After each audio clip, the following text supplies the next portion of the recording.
Para naman po sa aksyon at solusyon ngayong hapon, puntahan natin si Attorney Mel Santamaria. Attorney Mel! Maraming salamat sa iyo, Erwin. Marami tayong kailangan aksyonan ngayon. Narito si Ofelia Bernarte Banilbo. Nagulat siya nung nalaman niya na lang palang putol ang kasal niya nung kumuha siya ng kanyang marriage certificate sa NSO. Ito, tumayo po kayo. Mrs., kailan niyo nalaman putol na pala ang kasal niyo? Nung kumuha po ako ng marriage contract sa NSO. Anong nakalagay sa marriage contract? Eto po, Ito. Ayun, ang nakalagay. Pursuant to the decision dated January 27, 2011, rendered by Judge Jaime C. Blancaflor of the Regional Trial Court, 4th Judicial Region, Branch 26, Santa Cruz, Laguna, under civil case number ST-4885. The marriage between Rene Antonio O. Banilbo and Ofelia Bernarte Banilbo is hereby declared null and void. Alam mo, Mrs., may sasabihin ako sa inyo, huwag ka mabibigla ha. Talagang merong mga pagkakataon na isang misis o isang asawa, hindi niya alam na naputol na pala ang kasal niya. Ito yung mga pagkakataon na sineserve ng summons. Kasi basta't may naghabla sa inyo, isasamon po kayo, bibigyan kayo ng notice. Kung hindi kayong makita o iniiwasan yung summon na yon, ang gagawin ng kabilang panig, sasabihin niya sa korte, Your Honor, hindi ko po makita eh. Kaya ipapalathala na lang sa pahayagan yung summon. At kung nalathala na yon, tuloy-tuloy na lang po yon. Hindi nyo na alam na may kaso na pala sa inyo. Putol na ang marriage. Ang tanong ko sa inyo, Mrs., gusto nyo ba bang maging asawa yung asawa nyo? Ay, hindi na po. Anong gusto nyo? Ang habol ko na lang po yung sustento para sa anak ko. Yun na lang ang habol nyo. Oo. O sige, Mrs., madali yan, pero may ebidensya na ba kayo kung ano ang mga pangangailangan ng anak nyo at ang trabaho ng mister nyo? Opo. O sige, Mrs., ire-refer namin kayo kasi madali yan.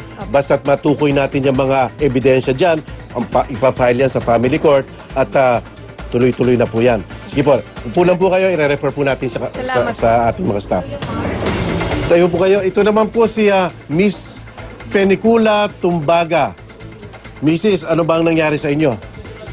Nagpunta po ako dito para ireklamo po si Marcelo Pasayan at Raquel Pasayan na ako po sinasaktan nila at sinisira ang aking mga gamit at ito po pambubugbog po sa akin. Natanong ko kayo, Mrs., ha?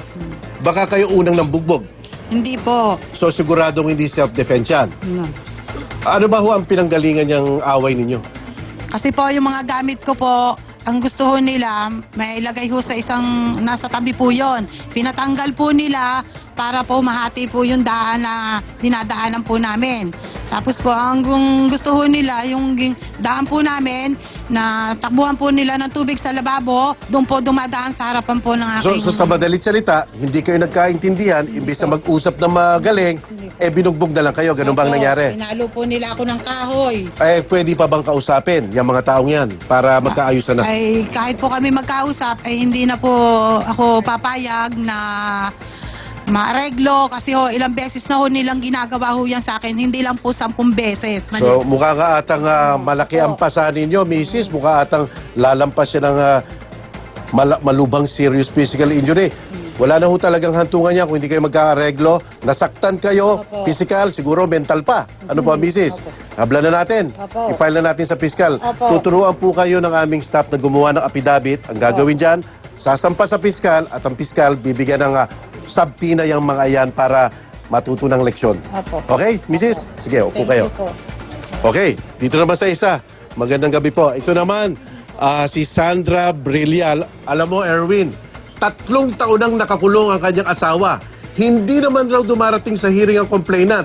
Kaya ang gusto sanang mangyari, magbigay tayo ng legal advice kung ano na ang dapat gawin. Ano ba ang kaso ng mister mo, Mrs.? Murder po, pero self-defense po ang nangyari. Kaso naging murder lang po yung kaso. So ibig sabihin nyo, hinainan siya ng murder, pero ang sa kwento nyo, nagse-self-defense lang siya. Opo. Pero sa bawat nakakailang hearing na ba to? Basta simula po nung nakulong po sa magtatlong taon na po, lagi pong wala pong uma-attend na complainant. 3 taon? Opo. Hindi pwede yan. Kaya Ayon sa ating saligang batas, Jolien, ang isang inuusig ay may karapatan sa mabilis na takbo ng kanyang pag-uusig. At kung hindi matupad yan, pwedeng ipa-dismiss ang kaso. So, ang gagawin natin, papasama ka namin sa staff namin, pupunta kayo sa PAO, yan ba ang nagre-representa sa asawa mo? Pupunta kayo sa PAO, maghahain na ng tinatawag na motion to dismiss the case with prejudice para hindi na masampa ulit. Sige, maghintay ka lang dyan, ha? Thank you po. Okay. Meron, ito. Ito pa. Ano naman ang, ito naman si Jolien Gianga. Tama ba, Jolien? Opo. Ito naman, sima ng asawa at naghiwalay sila nitong March. Gusto niyang malaman kung magkano dapat ang sustento sa kanilang mag-ina. Magkano nga ba, Jolien, ang sweldo ng asawa mo? 200 plus, attorney. Pagkakaalam ko po. 200,000 plus. Ang laki. Ilan bang anak mo? Isa lang po. Ilang taon na? 2 years old po. Okay. So alam mo, Jolien, wala namang kaso yan eh. Ibig sabihin, may kaso nga kasi ayaw niya magbigay ng sustento, no? Pero ito ang paghahandaan mo. Ang pangangailangan ng anak mo at pangangailangan mo bilang legal na asawa at ang kakayahan ng nagbibigay. Kaya iyan dalawa ang katibayan na dapat nating makuha bago natin maisampang kaso. Ito bang anak mo may special child ba to or normal lang ito? Normal naman. So normal na normal, 200,000 ka mo? 6 to 12,000 lang po ang gusto niyo ibigay na 6 sustento. to 12,000 lang. Pero itong advice ko sa iyo, Jolien, ha, habang nagbibigay ng pera, kuha lang ng kuha. Ha? At papaakyat na lang natin kung magkano man ang dapat pang iakyat. Pero nakabase yan sa iyong ebidensya. Sige, Jolien, yun ang advice namin sa iyo, pero tutulungan ka namin dyan. Thank you. Pupuntahan ka ng staff natin. Okay. Ito pa. Mrs., kamusta po kaya? Ito naman si Roralie Poya. Tama pa po ang... Puhenyo po. Ha? Puhenyo. Puhenyo. Mahirap bigkasin yun, no? Pero nakipagkahiwalay siya sa kanyang kinakasama at ang reklamo niya, hindi raw tuloy-tuloy ang sustento ng naging partner niya sa 3 anak. Tama ba ho yun? Opo. Kasal ba kayo, Mrs.? Hindi po, attorney. So, ilan ang anak niyo? 3 po. Ano mga pangalan nila? Missy, Mia, Apple. Ba, magagandang pangalan. So, magkano sa tingin niyo ang kailangan yung sustento? Hindi mo alam? Hindi ko po alam. Kaya, yun po Magkano ang gusto ko. kinakain ng mga anak mo bawat buwan? Magkano ang sweldo ng asawa mo? Hindi ko po alam. Hindi mo rin alam. Iyan ang dapat niyong malaman. 2 bagay bago mag-ain ng kaso.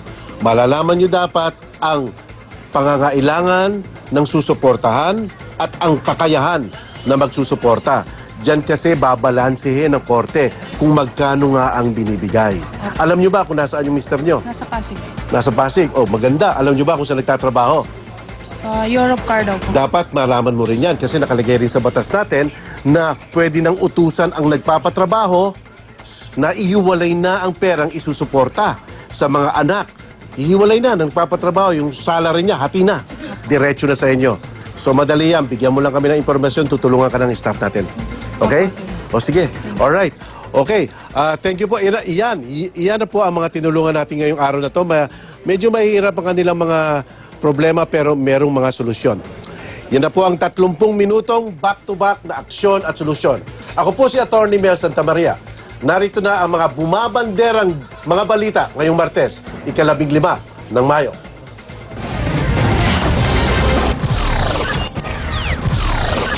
Ito naman ang mga aksyong balita ngayon. Minimum na pasahe sa jeep, nag-rollback na sa 8 pesos. Pero maraming tsuper at pasahero nagkalituhan sa bagong singil. Ilang residente na nasunugan sa Isla Puting Bato sa Tondo, dinapuan na ng iba't ibang uri ng sakit. Isang lola nakagat pa ng daga. Tambak na basura at kulang na CR, problema din. Mrs.